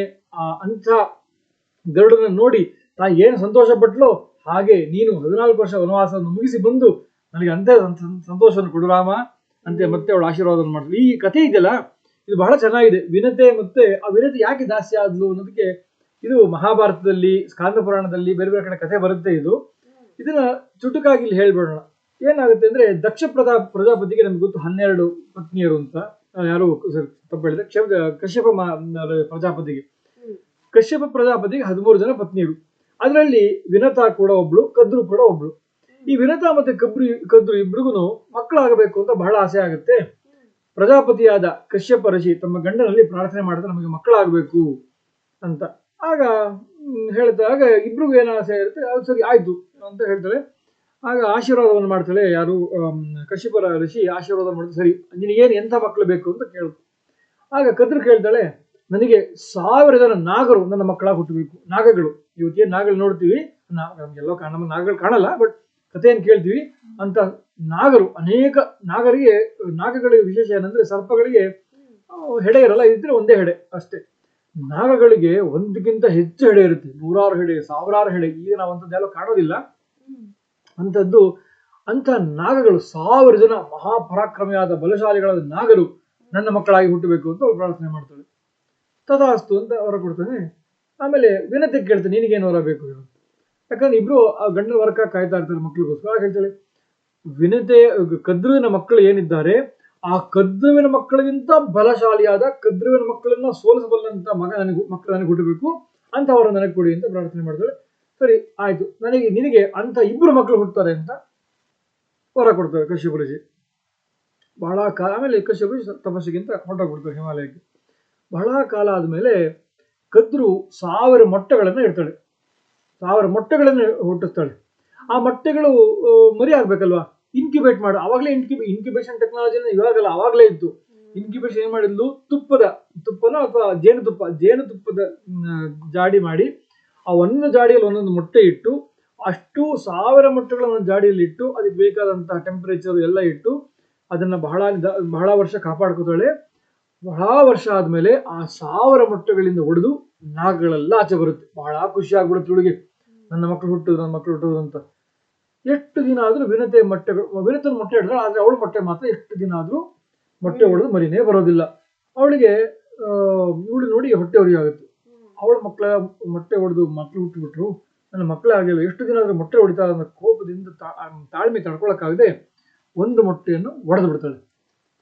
ಆ ಮೊಟ್ಟೆ ಇನ್ನು ಪೂರ್ತಿ ಒಳಗಡೆ ಬಲಿತಿರಲ್ಲ, ಮೆಚೂರ್ ಆಗಿರಲ್ಲ. ಅಷ್ಟು ಕಾಲದಲ್ಲೇ ಹೊಡೆದಿದ್ರಿಂದ ಅದ್ರ ಒಳಗಡೆ ದೇಹ ಪೂರ್ತಿ ಬೆಳೆದಿರಲ್ಲ. ಒಬ್ಬ ಮಗ ಬರ್ತಾನೆ, ಅವನು ಮೇಲ್ಭಾಗ ಮಾತ್ರ ಬೆಳೆದಿರುತ್ತೆ, ಕೆಂಪಗಿರ್ತಾನೆ, ಆದ್ರೆ ಕಾಲೇ ಇರಲ್ಲ. ಯಾಕಂದ್ರೆ ಕಾಲು ಡೆವಲಪ್ ಆಗಿರಲ್ಲ, ಮೈ ಮಾತ್ರ ಡೆವಲಪ್ ಆಗಿರುತ್ತೆ. ಆಗ ಅವನು ಕೇಳ್ತಾನೆ, ಅಮ್ಮ ನಾನು ಇನ್ನೂ ಪೂರ್ತಿ ಹುಟ್ಟೇ ಇಲ್ಲ, ಯಾಕೆ ನನ್ನನ್ನು ಒಡೆದ್ಬಿಟ್ಟೆ ಈಗಲೇ ಆಚೆ ತಂದೆ ಅಂತ. ಇಲ್ಲ, ನಾನು ಎಷ್ಟು ದಿನ ಆದ್ರೂ ಈ ನಿನ್ನ ಆಚೆನೇ ಬರಲಿಲ್ಲ, ಅವಳು ಕದ್ರುವಿನ ಮಕ್ಕಳೆಲ್ಲ ಹುಟ್ಟುಬಿಟ್ರು, ತಾಳ್ಮೆ ತಡೆಯಕ್ಕಾಗದೆ ನಾನು ನೋಡ್ಬೇಕು ಅಂತ ಹೊಡೆದ್ಬಿಟ್ಟೆ ಅಂತ. ಆಗ ನೋಡಿ ಏನ್ ಮಾಡಿದೆ, ನನ್ನ ಮೈ ಮಾತ್ರ, ನನಗೆ ಸೊಂಟದ ಮೇಲೆ ಮಾತ್ರ ದೇಹ ಬಂದಿದೆ, ಸೊಂಟದ ಕೆಳಗೆ ನನಗೆ ಕಾಲೇ ಇಲ್ಲ, ಹೀಗೆ ಹುಟ್ಟುಬಿಟ್ಟಿದ್ದೀನಿ ನಾನು, ನೀನು ಮಾಡಬಾರ್ದಾಗಿತ್ತು ಹೀಗೆ. ಹಾಗಾಗಿ ನಿನಗೆ ಒಂದು ಶಾಪ ಕೊಡ್ತೀನಿ, ನೀನು ಯಾವ ಕದ್ರುವಿನ ಮೇಲೆ ಹೊಟ್ಟೆ ತಾಳ್ಮೆ ತಡೆಯಕ್ಕಾಗದೆ ಹೊಟ್ಟೆ ಉರಿ ಬಿಟ್ಟು ಹೊಡೆದು ನನ್ಗೆ ಈ ತರ ಸ್ಥಿತಿಯಲ್ಲಿ ಹುಟ್ಟಿಸ್ದ್ಯೋ, ನೀನು ಅಂತ ಕದ್ರುವಿನ ಮಕ್ಕಳ ದಾಸಿ ಆಗ್ಬಿಡು ಅಂತ ಶಾಪ ಕೊಟ್ಬಿಡ್ತಾನೆ. ಆಮೇಲೆ ಮತ್ತೆ ದಾಸತ್ವದ ಮೋಕ್ಷ ಹೇಗೆ ಅಂತ ಕೇಳ್ತಾಳೆ ತಾಯಿ. ಆಗ ನನ್ನ ಇನ್ನೊಂದು ಮೊಟ್ಟೆ ಇದೆ, ನನ್ನ ತಮ್ಮ ಹುಡ್ತಾನೆ, ಆ ನನ್ನ ತಮ್ಮ ಹುಟ್ಟಿದಾಗ ಆ ತಮ್ಮ ನಿನ್ನ ಶಾಪ ಬಿಡಿಸ್ತಾನೆ ಅಂತ ಹೇಳಿ ಅವನು ಅಲ್ಲಿಂದ ಹೋಗಿ ಸೂರ್ಯನ ಸಾರಥಿ ಆಗ್ತಾನೆ, ಅವನೇ ಅರುಣ. ಹಾಗಾಗಿ ಸೂರ್ಯನ ಸಾರಥಿ ಯಾರು, ಅರುಣ. ಅದು ಅರುಣನಿಗೆ ಕಾಲಿಲ್ಲ, ಸೂರ್ಯನ ರಥಕ್ಕೆ ಒಂದೇ ಚಕ್ರ, ಆದ್ರೆ ಸೂರ್ಯನ ಸಾರಥಿಗೆ ಕಾಲೇ ಇಲ್ಲ, ಅವನೇ ಅರುಣ, ಕೆಂಪಗಿರ್ತಾನೆ. ಅದಕ್ಕೆ ನಾವು ಅರುಣೋದಯ ಅಂತ ಹೇಳೋದು. ಸೂರ್ಯೋದಯ ಆಗ್ಬಂದು ಅರುಣೋದಯ ಆಗುತ್ತೆ. ಅರುಣೋದಯ ಹೆಂಗಿರುತ್ತೆ, ಆಕಾಶದಲ್ಲಿ ನಾವು ಬೆಳಗ್ಗೆ ಹೋದ್ರೆ ಸನ್ ರೈಸ್ ಆಗ್ಬಂದು ಕೆಂಪಗಿರುತ್ತೆ, ಅದನ್ನ ಶಾಸ್ತ್ರ ಹೇಳೋದು, ಅದು ಅರುಣನ ಮೈ ಕೆಂಪಿದ್ರಿಂದ ಆಕಾಶ ಕೆಂಪಗಾಗುತ್ತೆ. ಅರುಣ ಸಾರಥಿ ಬಂದ ಮೇಲೆ ತಾನೇ ಹಿಂದೆ ರಥ ಬರೋದು, ಸಾರಥಿ ಮೊದಲು ಬರ್ತಾರೆ, ಆಮೇಲೆ ಸೂರ್ಯೋದಯ ಆಗುತ್ತೆ ಅಂತ ಹೇಳ್ತಾರೆ. ಹಾಗೆ ಸೂರ್ಯನ ಸಾರಥಿ ಅರುಣ. ಸರಿ, ಅವನು ಸೂರ್ಯನ ಸಾರಥಿಯಾಗಿ ಹೊರಟೋಗ್ತಾನೆ. ಇವಳು ಬಹಳ ದುಃಖ ಆಗುತ್ತೆ, ಶಾಪ ಕೊಟ್ಟಿರ್ತಾನೆ. ಆ ಶಾಪ ಫಲ ಕೊಡ್ಬೇಕಲ್ಲ. ಏನಾಗುತ್ತೆ, ಇನ್ನೊಂದು ಮೊಟ್ಟೆಯನ್ನು ಹೊಡೆದಿರಲ್ಲ. ಸ್ವಲ್ಪ ದಿನ ಆಗುತ್ತೆ, ಬಹಳ ದಿನ ಆದ್ಮೇಲೆ ಒಂದ್ ದಿವಸ ಈ ವಿನತೆ ಮತ್ತೆ ಕದ್ರು ಸಮುದ್ರ ತೀರಕ್ಕೆ ಹೋಗ್ತಾರೆ. ಎಲ್ಲ ವಾಕಿಂಗ್ ಅಂತ ವಿಹಾರ ಮಾಡ್ತಾ ಇರ್ತಾರೆ. ಇಬ್ರಿಗೊಂದು ಪ್ರಶ್ನೆ ಬರುತ್ತೆ. ಇಂದ್ರನ ಕುದುರೆ ಉಚ್ಚೈಶ್ರವಸ್ಸು ಯಾವ ಬಣ್ಣ ಇದೆ ಅಂತ ಕದ್ರು ವಿನತೆ ಕೇಳ್ತಾಳೆ. ಉಚ್ಚೈಶ್ರವಸ್ಸು ಸಮುದ್ರ ಮಥನಾದಾಗ ಬಂದಿರೋದು, ಇಂದ್ರನ ಕುದುರೆ ಅದು ಬೆಳ್ಳಗೆ ಇರೋದು ಸಹಜವಾಗಿ ಗೊತ್ತವಳಿಗೆ. ಇಲ್ಲಪ್ಪ, ಇಂದ್ರನ ಕುದುರೆ ಬೆಳ್ಳಗಿದೆ, ಉಚ್ಚೈಶ್ರವಸ್ಸು ಬೆಳ್ಳಗಿದೆ ಅಂತ ಇವಳು ಹೇಳ್ತಾಳೆ. ಇಲ್ಲ, ಅದ್ರ ಬಾಲ ಹೇಗಿದೆ ಅಂತ ಕೇಳ್ತಾಳೆ. ಅದ್ರ ಬಾಲ ಬೆಳ್ಳಗಿದೆ ಅಂತ ಹೇಳ್ತಾಳು. ಯಾಕೆ ಇಡೀ ದೇಹನೇ ಬೆಳಗಿದೆ, ಬಾಲ ಯಾಕೆ ಬಾಲನ ಬೆಳಗಿದೆ ಅಂತ ಹೇಳ್ತಾಳು. ಆಗ ಇವಳು ಗೊತ್ತಿರೋ ಇಲ್ಲ, ಅದ್ರ ಬಾಲ ಕಪ್ಪಿದೆ ಅಂತ ಚಾಲೆಂಜ್ ಮಾಡ್ತಾಳೆ. ಇಲ್ಲ ಬೆಳ್ಳಗಿದೆ ಅಂತ ಇವಳು ಹೇಳ್ತಾಳು. ಒಂದು ಬೆಟ್ಸ್ ಕಟ್ಟೋದು. ಏನದು, ಅದ್ರ ಯಾರ ಮಾತು ನಿಜ ಆಗುತ್ತೋ ಅವರು, ಯಾರ ಮಾತು ನಿಜ ಆಗುತ್ತೋ ಅದು, ಯಾರ ಮಾತು ಸುಳ್ಳಾಗುತ್ತೋ ಅವರು ನಿಜ ಇನ್ನೊಬ್ಬರಿಗೆ ದಾಸಿ ಆಗ್ಬೇಕು. ಒಪ್ಕೊಳ್ತೀಯ ಅಂದು, ನಿನ್ನ ಮಾತು ಸುಳ್ಳಾದ್ರೆ ಇನ್ನೊಂದು ದಾಸಿ ಆಗ್ಬೇಕು, ನನ್ನ ಮಾತು ಸುಳ್ಳು ನೀನು ದಾಸಿ ಆಗ್ತೀವಿ, ಸರಿನಾ ಅಂತ. ಅದು ಒಪ್ಕೊಳ್ತಾರೆ. ಸರಿ, ಮಾರನೇ ದಿನ ಚೆಕ್ ಮಾಡೋಣ ಅಂತ ಮಾರನೇ ದಿನ ಆಗುತ್ತೆ. ಅದು ಹಿಂದಿನ ರಾತ್ರಿ ಈ ಕದ್ರು ಅವಳ 1000 ಜನ ನಾಗರ ಮಕ್ಕಳನ್ನು, ನಾಗಗಳಿದ್ದಾರೆ, ನಾಗ ಮಕ್ಕಳು ಕರೀತಾಳೆ. ನಾಗಗಳಲ್ಲಿ ಕಪ್ಪಿರ್ತವೆ. ನೋಡು, ನಾನು ಹಿಂಗೆ ಬೆಟ್ ಕಟ್ಬಿಟ್ಟಿದ್ದೀನಿ ಯಾರು ವಿನತೆ ಮೇಲೆ. ಅವಳು ಹೇಳಿದಾಳೆ ಉಚ್ಚೈಶ್ರವ ಬಾಲ ಬೆಳ್ಳಗಿದೆ ಅಂತ. ಅದು ನನಗೆ ಗೊತ್ತು ಬೆಳ್ಳಗಿದೆ ಅಂತ, ಆದ್ರೆ ನಾನೇ ಗೆಲ್ಬೇಕು ಈ ಬೆಟ್ಸ್. ಅದಕ್ಕೆ ಏನ್ ಮಾಡ್ಬೇಕು, ನೀವೆಲ್ಲ ಹೋಗಿ ಅದರ ಬಾಲ ಜಾಗ ಸುತ್ಕೊಂಡ್ಬಿಡಿ. ನಿಮ್ಮ ಮೈ ಕಪ್ಪಿದೆ, ಅದ್ರ ಭಾಗಕ್ಕೆ ಸುತ್ಕೊಂಡ್ಬಿಟ್ರೆ ಚೆನ್ನಾಗಿ ನೀವು, ಅವಳಿಗೆ ಗೊತ್ತಾಗಲ್ಲ, ಕಪ್ಪು ಕಾಣುತ್ತೆ. ಆಗ ನಾನು ಗೆದ್ಬಿಡ್ತಿದ್ದೀವಿ, ಗೆದ್ಬಿಡ್ತೀವಿ, ಅವಳು ನನ್ನ ದಾಸಿ ಆಗ್ತಾಳೆ ಅಂತ. ಕೆಲವರು ಇದಕ್ಕೆ ಒಪ್ಪೋದಿಲ್ಲ, ವಾಸುಕಿ ಮತ್ತೆ ಕೆಲವು ಸರ್ಪಗಳು. ಯಾಕಂದ್ರೆ ಅವಳ ಮಕ್ಕಳು ಯಾರು ನಾಗಗಳು, ಯಾರು ಶೇಷ, ನಾರಾಯಣನ ಹಾಸಿಗೆ ಶೇಷ, ವಾಸುಕಿ, ತಕ್ಷಕ, ಇವರೆಲ್ಲ ಮಹಾ ನಾಗಗಳು ಇವರೆಲ್ಲ. ಕೆಲವರು ಒಪ್ಪೋದಿಲ್ಲ, ಅದಕ್ಕೆ ಇದೆಲ್ಲ ಮಾಡಬಾರ್ದು, ಈಗ ಅನ್ಯಾಯ ಮಾಡಬಾರ್ದು ಅಂತ. ಆಗ ಅವ್ರು ಶಾಪ ಕೊಟ್ಬಿಡ್ತಾರೆ. ಓಹೋ, ತಾಯಿ ಮಾತನ್ನು ನಡೆಸ್ಕೊಡಲ್ವಾ, ಇದೋ ನಿಮಗೆ ಶಾಪ. ಏನು, ಮುಂದೆ ಒಂದು ಕಾಲದಲ್ಲಿ ಜನಮೇಜಯ ಅಂತ ರಾಜ ಬರ್ತಾನೆ, ಪರೀಕ್ಷಿತ್ ಮಹಾರಾಜನ ಮಗ. ಅವನೊಂದು ದೊಡ್ಡ ಸರ್ಪಸತ್ರ ಮಾಡ್ತಾನೆ. ಆ ಸರ್ಪಸತ್ರದಲ್ಲಿ ನಿಮ್ಗೆಲ್ಲ ನಿರ್ವಂಶ ಆಗಿ ನೀವೆಲ್ಲ ಸತ್ತು ಹೋಗ್ತೀರಾ ಅಂತ ಶಾಪ ಕೊಟ್ಬಿಡ್ತಾಳೆ. ಇವರು ಸರಿ ಆಯ್ತು ಅಂತ ಬೇಜಾರಾಗಿ, ಆಯ್ತಮ್ಮ ನೀವು ಹೇಳಿದ್ ಮಾಡ್ತೀವಿ ಅಂತ ಹೇಳಿ ಅವ್ರ ಅಮ್ಮನ ಮಾತಿಗೆ ಒಪ್ಕೊಂಡು ಮಾರನೇ ದಿನ ಆಗೋಷ್ಟೊತ್ತಿಗೆ ಇವರೆಲ್ಲ ನಾಗಗಳಲ್ಲಿ ಹೋಗಿ ಆ ಉಚ್ಚೈಶ್ರವಸ್ ಬಾಲ ಹಾಕಿ ಸುತ್ಕೊಂಡ್ಬಿಡ್ತಾರೆ. ಮಾರನೇ ದಿನ ಇಬ್ಬರು ಕದ್ರು ವಿನತೆ ಬಂದು ನೋಡ್ತಾರೆ, ಉಚ್ಚೈಶ್ರವಸ್ನ ಬಾಲ ಕಪ್ಪಗಿದೆ. ಓಹೋ, ಏನಾಗೋಯ್ತು, ಇದೇನಾಗಿದೆ, ಅನರ್ಥ, ಏನಾಗೋಯ್ತು, ಇದು ಹೆಂಗೆ ಸಾಧ್ಯ ಇದು ಅಂತ ಅವಳು ಆಶ್ಚರ್ಯ ಆಗುತ್ತೆ. ಆದ್ರೆ ಅವಳು ನೋಡು, ನಿನ್ ಮಾತು ಸುಳ್ಳಾಗೋಯ್ತು, ಉಚ್ಚೈಶ್ರವಸ್ ಬಾಲ ಕಪ್ಪಿದೆ, ಈಗ ನೀನು ನನ್ನ ದಾಸಿ, ನಿನ್ನ ಮುಂದೆ ಹುಟ್ಟ ಮಗನು ನನ್ನ ದಾಸಿ, ನನ್ನ ದಾಸ ಅಂತ ಅವಳು ಹೇಳ್ತಾಳೆ. ಓ ಆಯ್ತು, ಬಹಳ ಬೇಜಾರಾಗ್ಬಿಡುತ್ತೆ. ಸರಿ, ಅಲ್ಲಿಂದ ಇವಳು ಅವಳು ಹೇಳಿದಂಗೆ, ಕದ್ರು ಮಕ್ಕಳು ಹೇಳಿದಂಗೆ ಕೇಳ್ಕೊಂಡಿರ್ಬೇಕಾಗುತ್ತೆ. ಬಹಳ ಕಾಲ ಆಗುತ್ತೆ. ಆ ಇನ್ನೊಂದು ಮೊಟ್ಟೆ ತಾನು ಹೊಡೆಯುತ್ತೆ. ಅದರಿಂದ ಆಚೆ ಬರುವವನು ಯಾರು, ಗರುಡ, ವಿನತೆಯ ಮಗ ಗರುಡ. ಅದಕ್ಕೆ ಗರುಡಂಗೆ ಇನ್ನೊಂದು ಹೆಸರೇನು, ವೈನತೇಯ ಅಂತ. ಗರುಡ ಆಚೆ ಬರ್ತಾನೆ. ಆಚೆ ಬಂದ್ಮೇಲೆ ಗೊತ್ತಾಗುತ್ತೆ ಏನು, ತಾನೂ ದಾಸ, ತನ್ನ ತಾಯಿನೂ ದಾಸಿ. ಯಾರ ದಾಸಿ, ಕದ್ರುವಿನ ದಾಸಿ, ದಾಸರು ತಾವಿಬ್ಬರು ಗೊತ್ತಾಗುತ್ತೆ. ಗರುಡನಿಗೆ ಬಹಳ ಬೇಜಾರಾಗುತ್ತೆ. ತನ್ನ ತಾಯಿಯಿಂದ ಹೇಗಾದ್ರೂ ಮಾಡಿ ಈ ದಾಸತ್ವ ಬಿಡಿಸ್ಬೇಕು ತನ್ನ ತಾಯಿನ ಅಂತ ಅವನು ಯೋಚನೆ ಮಾಡ್ತಾನೆ. ಆಮೇಲೆ ತಾಯಿ ಕೇಳ್ತಾನೆ, ಅಮ್ಮ ನಿನ್ನ ದಾಸತ್ವ ಹೇಗೆ ಬಿಡಿಸೋದು ಅಂತ. ಗೊತ್ತಿಲ್ಲಪ್ಪ, ನೀನು ಹೋಗಿ ನನ್ನನ್ನ ದಾಸಿಯಾಗಿ ಮಾಡಿದಂತ ಆ ಕದ್ರುವಿನಿಗೆ ಕೇಳು ನೀನು ಅಂತ. ಹಾಗೆ ಸರಿ, ಅವನು ಕದ್ರು ಕೇಳ್ತಾನೆ, ನನ್ನ ತಾಯಿ ಮತ್ತೆ ನಾನು ಇಬ್ರು ದಾಸರಾಗ್ಬಿಟ್ಟಿದ್ದೀವಿ ನಿನಗೆ, ನನ್ನ ತಾಯಿಯಿಂದ ಹೇಗಾದ್ರೂ ನನ್ನ ದಾಸತ್ವವನ್ನು ಬಿಡಿಸ್ಬೇಕು, ಏನ್ ಮಾಡ್ಬೇಕು ಹೇಳು, ಅದನ್ನ ಮಾಡ್ತೀನಿ ನಾನು ಅಂತ ಗರುಡ ಕೇಳ್ತಾನೆ. ಆಗ ಅವಳು ಹೇಳ್ತಾಳೆ, ಹೌದಾ, ಹಾಗಾದ್ರೆ ಸ್ವರ್ಗದಿಂದ ನನ್ನ ಮಕ್ಕಳು ನಾಗಗಳಿಗೋಸ್ಕರ ಇನ್ನು ಅಮೃತ ಕಲಶವನ್ನು ತಗೊಂಡು ಬಾ, ನನ್ನ ಮಕ್ಕಳಿಗೆ ಅಮೃತ ಕುಡಿಸ್ಬೇಕು, ಅವ್ರು ಅಮರರಾಗಬೇಕು ಅಂತ. ಹೌದಾ, ಸರಿ ಆಯ್ತು ಅಂತ ಹೇಳಿ ಒಪ್ಕೊಂಡು ಬರ್ತಾನೆ. ಅಮ್ಮನ ಹತ್ರ ಬಂದು ಹೇಳ್ತಾನೆ, ಅಮ್ಮ ಸ್ವರ್ಗದಿಂದ ಅಮೃತವನ್ನು ತರಬೇಕಂತೆ ಅಂತ. ಆಗಮ್ಮ ಹೇಳ್ತಾಳೆ, ಅಲ್ಪ ಅಮೃತವನ್ನು ತರೋಕ್ ಬಿಡೋದಿಲ್ಲಪ್ಪ ದೇವತೆಗಳು, ಇಂದ್ರ ಅದನ್ನ ಬಹಳ ಜೋಪಾನವಾಗಿ ಕಾಪಾಡಿದಾನೆ, ದೇವತೆಗಳು ಯಾರು ಕೊಡೋದಿಲ್ಲ, ಹಾಗೆ ಹೇಗ್ ತರ್ತೀಯ? ಇಲ್ಲ ಅಮ್ಮ, ನಿನ್ನ ದಾಸತ್ವ ನಾನು ಬಿಡಿಸ್ಲೇಬೇಕು, ಅದಕ್ಕೋಸ್ಕರ ನಾನು ಪ್ರಾಣ ಆದ್ರೂ ಕೊಡ್ತೀನಿ, ಪರವಾಗಿಲ್ಲ, ನಾನು ದೇವತೆಗಳ ಮೇಲೆ ಹೋರಾಡಿ ತಂದೆ ತರ್ತೀನಿ ಅಂತ. ಆಗ ತಾಯಿಯ ಆಶೀರ್ವಾದ ಮಾಡ್ತಾಳೆ. ಅದನ್ನೇನು ಹೇಳ್ತಾ ಇರೋದು, ಏನಂತ ಆಶೀರ್ವಾದ ಮಾಡ್ತಾಳೆ, ಮಗ ಹೋಗಿ ಬಾ, ದೇವತೆಗಳ ಮೇಲೆ ವಿಜಯಿಯಾಗಿ ಅಮೃತ ಕಲಶವನ್ನು ತಗೊಂಡು ನನ್ನ ದಾಸಿಯನ್ನು ಬಿಡಿಸುವಂತ ಆಶೀರ್ವಾದ ಮಾಡ್ತಾಳೆ. ಅದನ್ನೇನು ಹೇಳ್ತಾ ಇರೋದು, ಎನ್ ಮಂಗಲಂ ಸುಪರ್ಣಸ್ಯ ವಿನತಾ ಕಲ್ಪಯತ್ ಪುರ ಅಮೃತಂ ಪ್ರಾರ್ಥಯಾನಸ್ಯ ತತ್ತೇ ಭವತು ಮಂಗಲಂ. ಹೇಗೆ ಅಮೃತವನ್ನು ತರೋದಕ್ಕೆ ಮೊದಲು ಗರುಡ ತನ್ನ ತಾಯಿ ವಿನತೆಗೆ ಪ್ರಾರ್ಥನೆ ಮಾಡಿದಾಗ ನಮಸ್ಕಾರ ಮಾಡಿ ಹೊರಡ್ತಾನೋ, ಆಗ ವಿನತೆ ಆಶೀರ್ವಾದ ಮಾಡಿ ಅವನು ಹೋಗಿ ದೇವತೆಗಳ ಮೇಲೆ ಯುದ್ಧ ಮಾಡಿ ಅಮೃತ ಕಲಶವನ್ನು ತಗೊಂಡು ಬಂದು ತಾಯಿಯನ್ನು ದಾಸತ್ವದಿಂದ ಬಿಡಿಸಿ ಸಂತೋಷವನ್ನು ಕೊಡ್ತಾನೋ, ಹಾಗೆ ನೀನು 14 ವರ್ಷ ವನವಾಸವನ್ನು ಮಾಡಿ ಬಂದು ನನಗೆ ಸಂತೋಷವನ್ನು ಕೊಡು, ದುಃಖದಿಂದ ಬಿಡಿಸುವಂತ ತಾಯಿ ಹೇಳ್ತಾಳೆ. ಆಮೇಲೆ ಆ ಕಥೆ ಮುಂದುವರಿಸ್ಬಿಡೋಣ. ಅವನು ದೇವತೆಗಳ ಹತ್ರ ಹೋಗ್ತಾನೆ, ಭಯಂಕರ ಯುದ್ಧ ನಡೆಯುತ್ತೆ. ಎಲ್ಲ ದೇವತೆಗಳನ್ನ, ಇಂದ್ರನನ್ನು ಕೂಡ ಗರುಡ ಒಬ್ಬನೇ ಸೋಲಿಸಿ ಅಲ್ಲಿದ್ದ ಕಲಶವನ್ನು ತಗೊಂಡು ಬರ್ತಾನೆ. ಆಗ ಇಂದ್ರ ಬಂದು ಪ್ರಾರ್ಥನೆ ಮಾಡ್ತಾನೆ, ನೋಡು ಈ ಕಲಶ ತಂದಿರೋದು ಸರಿ, ನೀನು ತುಂಬಾ ಪರಾಕ್ರಮದಿಂದ ಬಲಶಾಲಿ ನೀನು ಹೌದು, ಆದರೆ ನಾಗಗಳಿಗೆ ನೀನು ಅಮೃತವನ್ನು ಕೊಡಬೇಡ. ಯಾಕಂದ್ರೆ ನಾಗಗಳು ಮೊದಲೇ ಭಯಂಕರ ವಿಷಯ ಇದೆ. ಅಮೃತ ಕೊಟ್ಟು ಅವರು ಅಮರರಾಗ್ಬಿಟ್ರೆ ಲೋಕದಲ್ಲಿ ಅವ್ರ ಸಂತತಿ ಜಾಸ್ತಿಯಾಗಿ ಎಲ್ಲಾ ಕಡೆ ವಿಷ ಹರಡಿ ಎಲ್ಲಾನು ಕಚ್ಚಿ ಕಚ್ಚಿ ಕೊಂದಾಕ್ತಾರೆ. ಹಾಗೆ ಮಾಡಬೇಡ ಅಂತ ಹೇಳ್ತಾನೆ. ಆಮೇಲೆ ಬುದ್ಧಿ ಉಪಯೋಗಿಸಿ ನಾಗಗಳಿಗೆ ಕೊಟ್ಟಂಗೆ ಮಾಡ್ತಾನೆ. ಆದ್ರೆ ಕೊಟ್ಟು ಅವರು ನೀವು ಆಚರಣೆ ಮಾಡ್ಕೊಂಡು ಶುಚಿಯಾಗಿ ಬನ್ನಿ ಅಂತ ಅಮೃತ ತಗೊಳಕ್ಕೆ ಅಂತ ಹೇಳ್ತಾನೆ. ಅವ್ರು ಹೋಗಿ ಸ್ನಾನ ಮಾಡ್ಕೊಂಡು ಬರೋಷ್ಟೊತ್ತಿಗೆ ಇಂದ್ರನ ಮಗ ಜಯಂತ ಅದು ಬಂದು ಅಪಹರಿಸ್ಕೊಂಡು ಹೊರಡ್ತಾನೆ ಅಮೃತ ಕಲಶನ. ಆದ್ರೆ ಅಷ್ಟೊತ್ತಿಗೆ ಇವ್ರ ಅಮ್ಮನಿಗೆ ದಾಸದಿಂದ ಬಿಡುಗಡೆ ಆಗ್ಬಿಟ್ಟಿರುತ್ತೆ. ಸೊ ತಾಯಿಯನ್ನ ದಾಸದಿಂದ ಬಿಡುಗಡೆ ಮಾಡಿದ, ನಾಗಗಳಿಗೆ ಅಮೃತ ಸಿಗ್ಲಿಲ್ಲ, ಅಮೃತ ಮತ್ತೆ ದೇವತೆಗಳ ಹೋಯ್ತು. ಅಲ್ಲಿಗೆ ಅದ ಕತೆ. ಹೇಗೆ ತಾಯಿಯನ್ನ ದಾಸದಿಂದ ಬಿಡಿಸಿದ ಅನ್ನೋ ಅದ್ಭುತವಾದ ಕತೆ. ಇಲ್ಲಿ ಎಷ್ಟೊಂದು ಕಥೆ ಇದೆ ಕಥೆಯಲ್ಲಿ ನೋಡಿ. ಅಲ್ಲಿ ತಾಯಿ ತಪ್ಪು ಮಾಡಿ ಅಂತ ಹೇಳಿದಾಗ ಮಕ್ಕಳು ಮಾಡಲ್ಲ, ತಾಯಿ ಶಾಪ ಕೊಡ್ತಾಳೆ. ಇಲ್ಲಿ ತಾಯಿಯನ್ನ ದಾಸತ್ವದಿಂದ ಬಿಡಿಸೋದಕ್ಕೆ ದೇವತೆಗಳ ಮೇಲೆ ಹೋರಾಡಿ ಅಮೃತವನ್ನು ತರ್ತಾನೆ.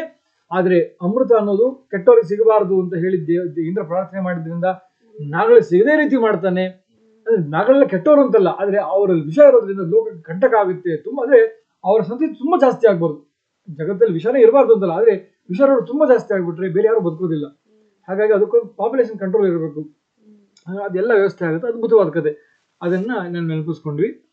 ಆಮೇಲೆ ಹೇಳ್ತಾಳೆ, ಅಮೃತೋತ್ಪಾದನೆ ದೈತ್ಯಾನ್ ಘ್ನತೋ ವಜ್ರಧರಸ್ಯತ್ ಅದಿತಿರ್ ಮಂಗಲಂ ಪ್ರಾದಾತ್ ತತ್ತೇ ಭೌತ ಮಂಗಲಂ. ಹಿಂದೆ ಸಮುದ್ರ ಮಥನ ಆಗಿ ಯಾವಾಗ ಅಮೃತ ಸಮುದ್ರದಿಂದ ಬರುತ್ತೆ, ಆ ಅಮೃತ ದೇವತೆಗಳು ಸಿಗುತ್ತೆ, ದೈತ್ಯರಿಗೆ ಸಿಗೋದಿಲ್ಲ. ಆವಾಗ ದೊಡ್ಡ ಯುದ್ಧ ನಡೆಯುತ್ತೆ. ಆ ಯುದ್ಧ ನಡೆಯುವ ಸಮಯದಲ್ಲಿ ದೇವೇಂದ್ರ ಹೋಗಿ ತನ್ನ ತಾಯಿ ಅದಿತಿಗೆ ನಮಸ್ಕಾರವನ್ನು ಮಾಡ್ತಾನೆ. ನಮಸ್ಕಾರವನ್ನು ಮಾಡಿ ಹೋಗಿ ದೈತ್ಯರನ್ನು ಯುದ್ಧ ಮಾಡಿ ಜಯಶಾಲಿ ಆಗಿ ಬರ್ತಾನೆ. ಬಂದು ತಾಯಿಗೆ ಬಹಳ ಸಂತೋಷವನ್ನು ಉಂಟು ಮಾಡ್ತಾನೆ. ಹಾಗೆ ನೀನು ಹೋಗು, ಅರಣ್ಯ ವಾಸವನ್ನು ಮುಗಿಸಿ ಸುಖವಾಗಿ ಬಾ, ತಂದೆರನ್ನು ತೀರಿಸು, ನನಗೆ ಆ ಸುಖವನ್ನು ಕೊಡು, ನಿನಗೆ ಮಂಗಳವಾಗಲಿ ರಾಮ ಅಂತ ಆಶೀರ್ವಾದ ಮಾಡಿದ್ಲು. ಆಮೇಲೆ ತ್ರಿವಿಕ್ರಮಾನ್ ಪ್ರಕ್ರಮತೋ ವಿಷ್ಣುರ್ ಅತುಲ ತೇಜಸಃ ಯದಾಸೀನ್ ಮಂಗಲಂ ರಾಮ ತತ್ತೇ ಭೌತ ಮಂಗಲಂ. ಇದೇ ಅದಿತಿಯ ಅಂದ್ರೆ ಅದಿತಿಯನ್ನು 3 ಸಲ ನೆನೆಸ್ಕೊಂಡ್ಲಿ. ಈಗ ಇದೇ ಅದಿತಿಯ 12ನೇ ಮಗನಾಗಿ ಹುಟ್ಟಿದ್ಯಾರು? ಸ್ವಯಂ ನಾರಾಯಣ. ಆ ಕಥೆ ನಾವು ಹಿಂದೆ ನೋಡಿದ್ದೀವಿ. ಯಾರು? ವಾಮನ ರೂಪನ ಅವತಾರ. ವಾಮನನಾಗಿ ಅವತಾರ ಮಾಡಿ ಯಾವಾಗ ಬಲಿ ಇಂದ್ರನ ಸ್ವರ್ಗದಿಂದ ಓಡಿಸಿ ತಾನ ಆ ಪದವಿಯನ್ನು ತಗೊಂಡ್ಬಿಟ್ಟಿರ್ತಾನೋ, ಆ ಬಲಿಗೆ ಇಂದ್ರ ಪದವಿಯನ್ನ ಮತ್ತೆ ಕೊಟ್ಟು ಇಂದ್ರನಿಗೆ ಇಂದ್ರ ಪದವಿಯನ್ನ ಮತ್ತೆ ಕೊಟ್ಟು ಬಲಿಗೆ ಶಿಕ್ಷೆಯನ್ನು ಕೊಡಬೇಕು ಅಂತ ಹೊರಡೋದಕ್ಕೆ ಮೊದಲು ತಾಯಿ ಅದಿತಿಗೆ ಸ್ವಯಂ ನಾರಾಯಣನೇ ಆದಂತ ವಾಮನ ನಮಸ್ಕಾರ ಮಾಡ್ತಾನೆ. ತಾಯಿ, ನಾನೀಗ ಹೋಗಿ ನನ್ನ ಅಣ್ಣನಾದ ದೇವೇಂದ್ರನಿಗೆ ಅವನ ಕಷ್ಟದಿಂದ ಬಿಡುಗಡೆ ಮಾಡಿ ಅವನಿಗೆ ತನ್ನ ಇಂದ್ರ ಸ್ವರ್ಗಸ್ಥಾನವನ್ನು ಮತ್ತೆ ಕೊಡಿಸ್ತೀನಿ, ಬಲಿಗೆ ಶಿಕ್ಷೆಯನ್ನು ಮಾಡ್ತೀನಿ ಅಂತ ಹೇಳಿ ಅವನು ತಾಯಿಗೆ ನಮಸ್ಕಾರ ಮಾಡಿ ಆಶೀರ್ವಾದ ಪಡೆದು ಹೋಗ್ತಾನೆ. ಹೋಗಿ ಏನ್ ಮಾಡ್ತಾನೆ? ಆ ಪುಟ್ಟ ವಾಮನ ತ್ರಿವಿಕ್ರಮವಾಗಿ ಬೆಳಿತಾನೆ. ತ್ರಿವಿಕ್ರಮವಾಗಿ ಬೆಳೆದು 3 ಲೋಕವನ್ನು ಆಕ್ರಮಿಸಿ ಬಲಿಯನ್ನು ಗೆದ್ದು ಇಂದ್ರನಿಗೆ ತನ್ನ ಸ್ವರ್ಗ ಸ್ಥಾನವನ್ನು ಮತ್ತೆ ಕೊಡ್ತಾನೆ, ಬಲಿಯನ್ನು ಶಿಕ್ಷೆ ಮಾಡ್ತಾನೆ. ಅಂಥ ಅದಿತಿಗೆ ಏನು ಸುಖವಂತೋ ತನ್ನ ಮಗ ಮತ್ತೆ ಸ್ವರ್ಗವನ್ನು ಏರಿದ್ದು ನೋಡಿ, ಹಾಗೆ ನೀನು ಅರಣ್ಯವಾಸವನ್ನು ಮುಗಿಸಿ ಬಂದು ನನಗೆ ಸುಖವನ್ನು ಉಂಟು ಮಾಡು ರಾಮ ಅಂತ ಹೇಳಿದ್ಲು. ಋಷಯ ಸಾಗರ ದ್ವೀಪ ವೇದ ಲೋಕ ದಿಶಶ್ಚತೆ ಮಂಗಲಾನಿ ಮಹಾಬಾಹೋ ದಿಶಂತು ಶಿವಮಂಗಲಂ. ಎಲ್ಲ ಋಷಿಗಳು, ಎಲ್ಲ ಸಮುದ್ರಗಳು, ದ್ವೀಪಗಳು, ವೇದ, ಸಮಸ್ತ ಲೋಕ, ಎಲ್ಲ ದಿಕ್ಕುಗಳು ಎಲ್ಲವೂ ಕೂಡ ಮಹಾಬಾಹುವಾದ ರಾಮನೇ ನಿನಗೆ ಯಾವಾಗಲೂ ಮಂಗಳವನ್ನುಂಟು ಮಾಡಲಿ ಅಂತ ಅವಳು ಮತ್ತೆ ಆಶೀರ್ವಾದ ಮಾಡಿದ್ಲು. ಇಲ್ಲಿ ದ್ವೀಪ ಅಂತ ಬರುತ್ತೆ. ದ್ವೀಪ ಅಂದ್ರೆ ಯಾವುದು? ದ್ವೀಪ ಅಂದ್ರೆ ನೋಡಿ, ಇದು ಭಾಗವತ ಪುರಾಣದಲ್ಲಿ ನಾವು ಕೇಳಿದ್ವಿ, ಹಿಂದೆ ನಾವು ಪಾಠದಲ್ಲಿ ಬಂದಿತ್ತು. ಅದನ್ನ ನೆನಪಿಸ್ಕೊಳ್ಳೋದಕ್ಕೆ ಮತ್ತೆ ಅದನ್ನ ಒಂದ್ಸಲಿ ಹೇಳ್ಬಿಡೋಣ. ನೋಡಿ, ಭಾರತ ವರ್ಷ ಅಂತ ಏನಿದೆ, ಈ ಭಾರತ ವರ್ಷದಲ್ಲಿ 7 ದ್ವೀಪಗಳಿದೆ. ಜಂಬೂ ದ್ವೀಪ, ಶಾಖದ್ವೀಪ, ಆಮೇಲೆ ಕುಶದ್ವೀಪ, ಕ್ರೌಂಚ ದ್ವೀಪ, ಶಾಲ್ಮಲ ದ್ವೀಪ, ಗೋಮೇಧ ದ್ವೀಪ, ಪುಷ್ಕರ ದ್ವೀಪ. ಈ ಒಂದೊಂದು ದ್ವೀಪಗಳನ್ನು ಒಬ್ಬೊಬ್ರು ಆಳ್ತಾ ಇದ್ದಾರೆ. ಜಂಬೂ ದ್ವೀಪ ಆಳ್ತಿರೋನು ಅಗ್ನಿದ್ರ ಅಂತ ರಾಜ, ಶಾಖ ದ್ವೀಪವನ್ನ ಮೇಧಾತಿಥಿ, ಕುಶದ್ವೀಪವನ್ನ ವಪುಷ್ಮಾನ್, ಕ್ರೌಂಚ ದ್ವೀಪವನ್ನ ಜ್ಯೋತಿಷ್ಮಾನ್, ಶಾಲ್ಮಲ ದ್ವೀಪವನ್ನ ದಿದಿಮಾನ್, ಗೋಮೇಧ ದ್ವೀಪವನ್ನ ಹವ್ಯ, ಪುಷ್ಕರ ದ್ವೀಪವನ್ನ ಸವನ. ಇವರೆಲ್ಲ ಆಳ್ತಿದ್ದಾರೆ. ಇಂಥ ದ್ವೀಪಗಳಿಂದ ಕೂಡಿರೋ ಈ ಭರತ ವರ್ಷ ಏನಿದೆ, ಆ ಎಲ್ಲ ದ್ವೀಪಗಳು ಕೂಡ ನಿನಗೆ ಒಳ್ಳೆಯದನ್ನು ಮಾಡಲಿ ಅಂತ ಅವಳು ಹರಸ್ತಾ ಇದ್ದಾಳೆ.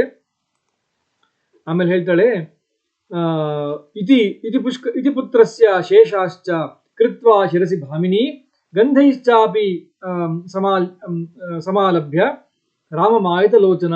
ಇಷ್ಟೆಲ್ಲ ಆಶೀರ್ವಾದವನ್ನು ಮಾಡಿ ದೇವತೆಗಳನ್ನು ಪೂಜೆ ಮಾಡಿ ಏನು ಉಳಿದಿತ್ತಲ್ವ ಆ ಗಂಧ, ಆಮೇಲೆ ಹೂವಿನ ಮಾಲೆ, ಗಂಧ ಅದನ್ನೆಲ್ಲ ತಗೊಂಡು ರಾಮನ ಏನ್ ಮಾಡ್ತಾರೆ, ಇತಿ ಪುತ್ರಸ್ಯ ಶೇಷಶ್ಚ ಕೃತ್ವಾ ಶಿರಸಿ ಭಾಮಿನಿ, ಅದೆಲ್ಲವನ್ನು ರಾಮನ ತಲೆಗೆ ಮುಟ್ಟಿಸ್ತಾಳೆ.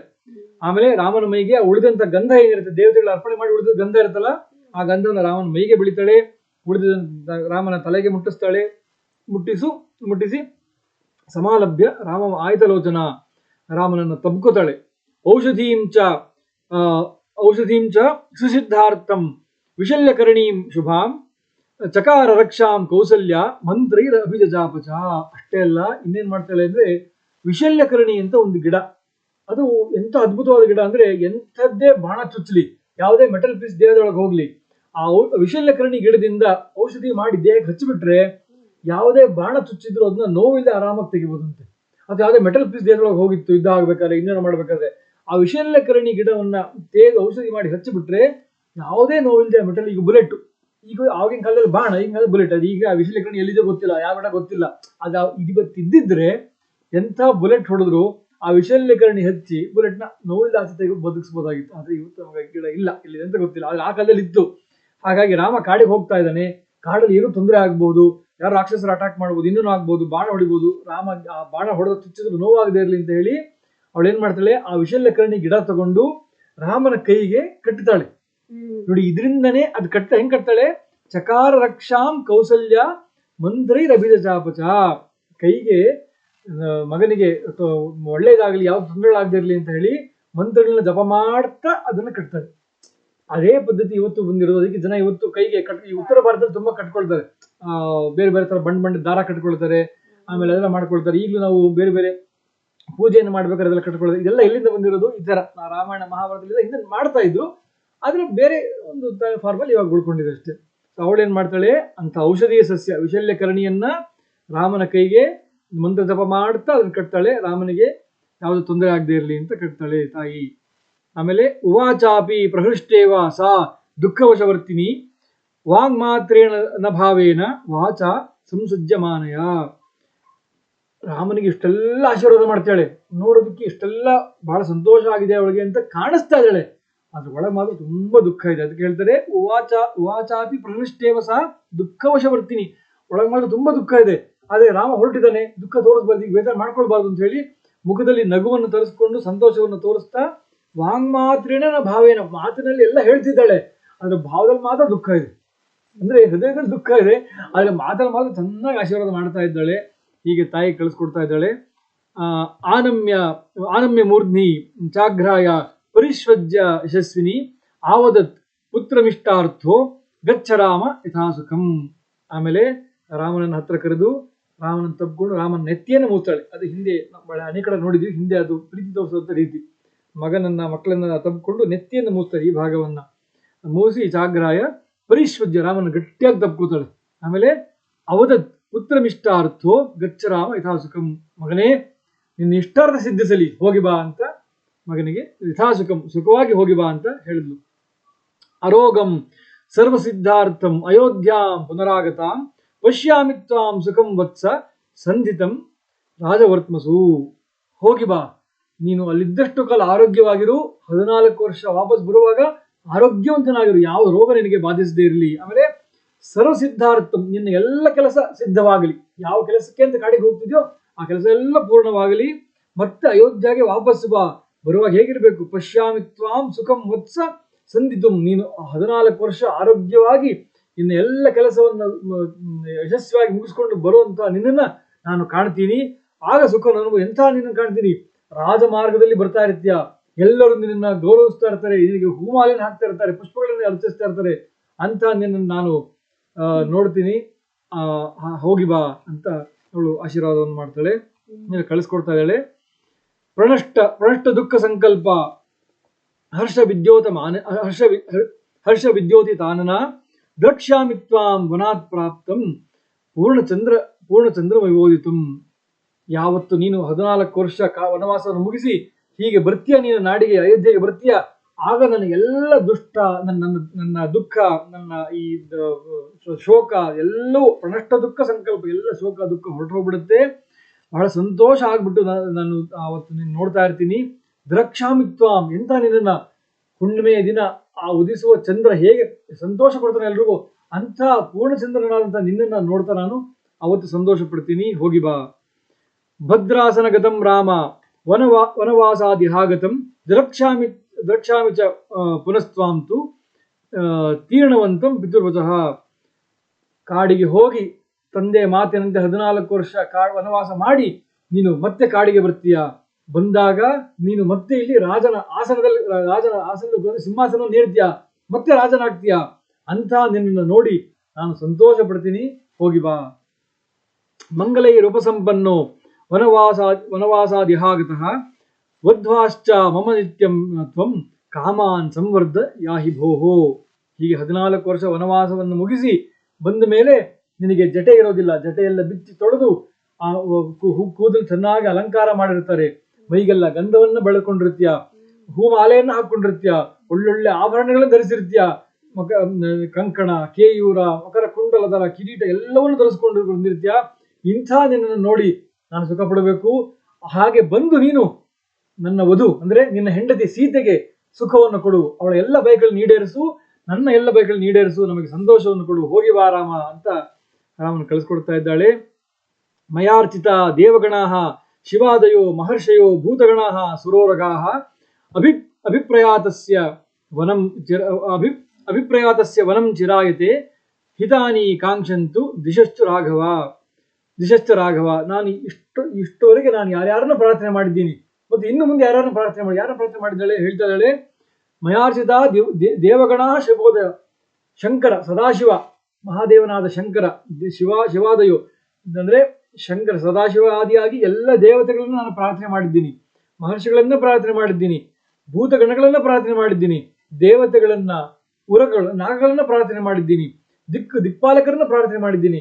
ಇವರೆಲ್ಲರೂ ನಿನ್ನನ್ನು ಕಾಡಿನಲ್ಲಿದ್ದಾಗ ಅಭಿಪ್ರಾಯಾತಸ್ಯ ವನಂ ಚಿರಾಯ, ನಿನ್ನನ್ನು ಕಾಡಿನಲ್ಲಿ ಸದಾ ಅವರು ಕಾಪಾಡಲಿ, ನಿನ್ನ ಹಿತವನ್ನು ಅವರು ಸದಾ ನಿನ್ನವರು ಕಾಪಾಡಲಿ. ಹಿತಾನಿ ಕಾಂಕ್ಷಂತು, ನಿನ್ನ ಹಿತವನ್ನೇ ಅವರೆಲ್ಲ ಬಯಸ್ತಾ ಇರಲಿ ಅಂತ ರಾಮನಿಗೆ ಮತ್ತೆ ಆಶೀರ್ವಾದ ಮಾಡಿದ್ಲು. ಅತೀವ ಚಾಶ್ರು ಪ್ರತಿಪೂರ್ಣ ಲೋಚನ ಸಮಾಪ್ಯ ಚ ಸ್ವಸ್ಥೇನಂ ಯಥಾವಿಧಿ ಪ್ರದಕ್ಷಿಣಂ ಚಾಪಿ ಚಕಾರ ರಾಘವಂ ಪುನಶ್ಚಾಪಿ ನಿರೀಕ್ಷ್ಯ ಸಸ್ವಜೇ. ಇಷ್ಟೆಲ್ಲ ಹೇಳ್ತಾ ತಾಯಿ ಅಶ್ರುಪೂರ್ಣ ಲೋಚನ ಅಂದ್ರೆ ಕಣ್ಣಲ್ಲೆಲ್ಲ ನೀರು ತುಂಬಿಬಿಟ್ಟಿದೆ, ನೀರು ಇಳಿತಾ ಇದೆ. ಅತೀವ ಚಾಶ್ರು ಪ್ರತಿಪೂರ್ಣ ಲೋಚನ, ಕಣ್ಣೆ ನೀರು ತುಂಬಿದೆ, ನೀರು ಗಳಗಳ ಇಳಿತಾ ಇದೆ. ಹಾಗಿದ್ದು ರಾಮನಿಗೆ ಹೀಗೆ ಚೆನ್ನಾಗಿ ಆಶೀರ್ವಾದ ಮಾಡಿ ಏನ್ ಮಾಡಿದ್ಲು, ಸಮಾಪ್ಯಚ ಸ್ವಸ್ಥೇನಂ ಯಥಾವಿಧಿ, ಹೀಗೆ ಇಷ್ಟತ್ತೆಲ್ಲ ಏನು ಆಶೀರ್ವಾದವನ್ನ, ಸ್ವಸ್ತಿವಾಚನವನ್ನ, ಮಂಗಳಾಶಂಸನೆ ಮಾಡಬೇಕು ಎಲ್ಲವನ್ನು ಮುಗಿಸಿ ಪ್ರದಕ್ಷಿಣಂ ಚಾಪಿ ಚಕಾರ ರಾಘವಂ, ತನ್ನ ಮಗನಿಗೆ ಪ್ರದಕ್ಷಿಣೆ ಮಾಡಿದಳು. ಇದೇನಪ್ಪ ಮಗನ ಪ್ರದಕ್ಷಿಣೆ ಮಾಡ್ತಾ ಯಾರಾದ್ರು ಅಂದ್ರೆ, ಹೌದು, ಪ್ರದಕ್ಷಿಣೆ ಅನ್ನೋದು ಬರೀ ಸಣ್ಣವರಿಗೆ ಮಾಡೋದಲ್ಲ, ಸಣ್ಣವ್ರು ದೊಡ್ಡವರಿಗೆ ಮಾಡೋದು ಅಂತಲ್ಲ. ಇದೆ ಹಿಂದೆ ಇದ್ದಂತ ವೇದ ಪರಂಪರೆ ಇದು. ಏನಂದ್ರೆ ಪ್ರದಕ್ಷಿಣೆ ಯಾರಿಗೂ ಮಾಡಬಹುದು, ಒಬ್ಬ ಸ್ನೇಹಿತ ಇನ್ನೊಬ್ಬ ಸ್ನೇಹಿತನಿಗೆ ಮಾಡ್ಬೋದು, ತಾಯಿ ಮಗನಿಗೆ ಮಾಡ್ಬೋದು, ತಂದೆ ಮಗನಿಗೆ ಮಾಡ್ಬೋದು, ಅಥವಾ ಮಗ ತಂದೆ ತಾಯಿಗೆ ಮಾಡ್ಬೋದು, ಭಕ್ತ ಭಗವಂತನಿಗೆ ದೇವತೆಗೆ ಮಾಡ್ಬೋದು. ಪ್ರದಕ್ಷಿಣೆ ಅರ್ಥ ಏನು ಅಂದ್ರೆ, ನಾನು ನಿಮ್ಮನ್ನ ಪೂರ್ತಿಯಾಗಿ ಒಪ್ಪಿಕೊಂಡಿದ್ದೀನಿ ಅಂತ ಅರ್ಥ. ಸ್ನೇಹಿತ ಮಾಡುವಾಗ ಏನು, ನಾನು ನಿನ್ನ ಪೂರ್ತಿಯಾಗಿ ಒಪ್ಕೊಂಡಿದ್ದೀನಪ್ಪ, ನಿನ್ನ ಪೂರ್ತಿಯಾಗಿ ಒಪ್ಕೊಂಡಿದ್ದೀನಿ, ನಂಬಿದ್ದೀನಿ ಅಂತ ಸ್ನೇಹಿತ. ಮಗ ಮಾಡುವಾಗ ನಾನು ಪೂರ್ತಿಯಾಗಿ ನನ್ನನ್ನು ನಿಮಗೆ ಸಮರ್ಪಿಸ್ಕೊಂಡಿದ್ದೀನಿ, ಭಕ್ತಿಯಿಂದ ನೀವು ಸಮರ್ಪಿಸ್ಕೊಂಡಿದ್ದೀನಿ ಅಂತ ಮಗ ತಂದೆ ಮಾಡುವಾಗ, ಅಥವಾ ಭಕ್ತ ಭಗವಂತನಿಗೆ ಮಾಡುವಾಗ. ದೊಡ್ಡವರು ಸಣ್ಣವರು ಮಾಡುವಾಗ ನಿನ್ನನ್ನು ಪೂರ್ತಿಯಾಗಿ ನಾನು ಒಪ್ಕೊಂಡಿದ್ದೀನಿ, ನಿನ್ನನ್ನ ನಾನು ಚೆನ್ನಾಗಿ ಆಶೀರ್ವಾದ ಮಾಡಿ ನಿನ್ನನ್ನು ಕಾಪಾಡ್ತೀನಿ ಅಂತ ದೊಡ್ಡವ್ರು ಮಾಡಿ. ಹೀಗೆ ತಾಯಿ ಪ್ರದಕ್ಷಿಣಂ ಚಾಪಿ ಚಕಾರ ರಾಘವಂ, ರಾಮನಿಗೆ ಪ್ರದಕ್ಷಿಣೆ ಮಾಡಿ ಪುನಶ್ಚಾಪಿ ನಿರೀಕ್ಷೆ ಸಸ್ಸಜೆ, ರಾಮನನ್ನು ಮತ್ತೆ ಕೆಳಗಿಂದ ಮೇಲೆ ಪೂರ್ತಿಯಾಗಿ ನೋಡಿ ಕಣ್ ತುಂಬಿಕೊಂಡು, ಹೊರಟೋಗ್ಬಿಡ್ತಾನ ಅಲ್ಲಿ ಕಾಣೋದಿಲ್ವಲ್ಲ ಅಂತ ಹೇಳಿ ಮತ್ತೆ ಕಣ್ ತುಂಬಿಕೊಂಡು ರಾಮನ ಚೆನ್ನಾಗಿ. ಇಷ್ಟಾದ್ಮೇಲೆ ಏನ್ ಮಾಡಿದ ರಾಮ, ತಯಾಹಿ ದೇವ್ಯಾ ಚ ಕೃತ ಪ್ರದಕ್ಷಿಣೋ ನಿಪೀಡ್ಯ ಮಾತುಶ್ಚರಣೋ ಪುನಃ ಜಗಾಮ ಸೀತಾ ನಿಲಯಂ ಮಹಾಯಶಾಹ ಸ ರಾಘವ ಪ್ರಜ್ವಲಿತಸ್ತಯ ಶ್ರಿಯಾ. ತಾಯಿ ನಮಸ್ಕಾರ ಮಾಡಿದ್ಮೇಲೆ ರಾಮನು ಕೂಡ ತಾಯಿಗೆ ಪ್ರದಕ್ಷಿಣೆ ನಮಸ್ಕಾರ ಮಾಡ್ತಾನೆ. ಪ್ರದಕ್ಷಿಣೆ ಮಾಡಿ ಬಗ್ಗಿ ತಾಯಿ ಕಾಲನ್ನ ಮತ್ತೆ ಮುಟ್ಟಿ, ತಾಯಿ ಕಾಲನ್ನ ಮತ್ತೆ ಗಮುಕ್ತಾ ತಾಯಿಗೆ ಭಕ್ತಿಯನ್ನು ತೋರಿಸ್ತಾ, ಆ ಮೂಲಕ ಅವಳಿಗೆ ಸಾಂತ್ವನವನ್ನು ಹೇಳ್ತಾ ರಾಮ ನಮಸ್ಕಾರ ಮಾಡಿ ತನ್ನ ಮನೆಗೆ, ತನ್ನ ಮನೆ ಸೀತೆ ತನ್ನ ಅರಮನೆಗೆ ಜಗಾಮ ಸೀತಾ ನಿಲಯಂ ಮಹಾಯಶಸ್ವಿಯಾದ ರಾಮ ಸೀತೆ ಇರೋ ಕಡೆಗೆ ಹೊರಡ್ತಾನೆ. ಹೇಗೆ ಕಾಣಿಸ್ತಾ ಇದೆ ರಾಮ ಅವಾಗ, ರಾಘವ ಪ್ರಜ್ವಲಿತ ಸ್ತಯಾಶ್ರಿಯ. ಇಷ್ಟೆಲ್ಲ ಆಗಿ ಬರುವಾಗ ರಾಮ ಮೊದಲೇ ಸ್ವಯಂ ಅವನಲ್ಲಿ ಯಾವ ದೋಷವೂ ಇಲ್ಲ, ಸರ್ವಗುಣ ಸಂಪನ್ನ, ಸದಾ ಕಾಂತಿಮಾನ್, ಬೆಳಗುತ್ತಾ ಇರ್ತಾನೆ. ಈಗೊಂದು ತಾಯಿಯ ಆಶೀರ್ವಾದದಿಂದ ಇನ್ನೂ ಅವನ ಕಾಂತಿ ಹೆಚ್ಚಾಗಿದೆ. ಅಂಥ ಪ್ರಜ್ವಲಿತನಾದಂತಹ ರಾಮನನ್ನ ಎಲ್ಲರೂ ನೋಡ್ತಾ ಇದ್ರು. ಹೀಗೆ ನೋಡ್ತಾ ಇರುವಾಗ ತಾಯಿಗೆ ನಮಸ್ಕಾರ ಮಾಡಿ ತಾಯಿ ಮನೆಯಿಂದ ಹೊರಟು ತನ್ನ ಮನೆಗೆ ಸೀತೆ ನೋಡೋದಕ್ಕೆ ಅಂತ ಹೊರಟಿದ್ದಾನೆ. ಇತ್ಯಾರ್ಷೆ ಶ್ರೀಮದ್ ರಾಮಾಯಣೆ ವಾಲ್ಮೀಕಿ ಆದಿಕಾವ್ಯ ಅಯೋಧ್ಯಾಕಾಂಡೆ ಪಂಚವಿಂಶ ಸರ್ಗ. ಅಲ್ಲಿಗೆ ನಾವು 25ನೇ ಸರ್ಗವನ್ನು ನೋಡಿದ್ವಿ. ಇವತ್ತಿನ ಸಮಯ ಆಗಿದೆ. ಮತ್ತೆ ನಾವು ಮುಂದಿನ ಸಾಲಿ ಸೇರಿದಾಗ 26ನೇ ಸರ್ಗವನ್ನು ಸೀತೆ ಹತ್ರ ಹೋಗಿ ರಾಮ ಏನು ಹೇಳ್ತಾನೆ ಅಂತ ಈಗ ನಾವು ಏನು ನೋಡ್ತೀವಿ 26ನೇ ಸರ್ಗವನ್ನು ನೋಡ್ತೀವಿ. ಮೊದಲನೇ ಬಾರಿ ರಾಮಾಯಣದಲ್ಲಿ ಸೀತೆ ಮಾತಾಡೋದು ನಾವು ಕೇಳ್ತೀವಿ. ಸೊ ಸೀತೆ ರಾಮನ್ ನೋಡಿ ಏನಂತ ಅವಳ ರಿಯಾಕ್ಷನ್ ಏನಿರುತ್ತೆ, ಅವಳಿಗೆ ರಾಮನ್ಗೆ ಏನು ಹೇಳ್ತಾಳೆ, ಅದನ್ನು ನಾವು ಮುಂದಿನ ಸಲ ಸೇರಿದಾಗ ನೋಡೋಣ ಅಂತ ಹೇಳ್ತಾ ಈ ರಾಮಾಯಣ ಚಿಂತನೆಯಲ್ಲಿ ದೇವರ ಸಮರ್ಪಣೆ ಮಾಡೋಣ. ಶ್ರೀಕೃಷ್ಣ.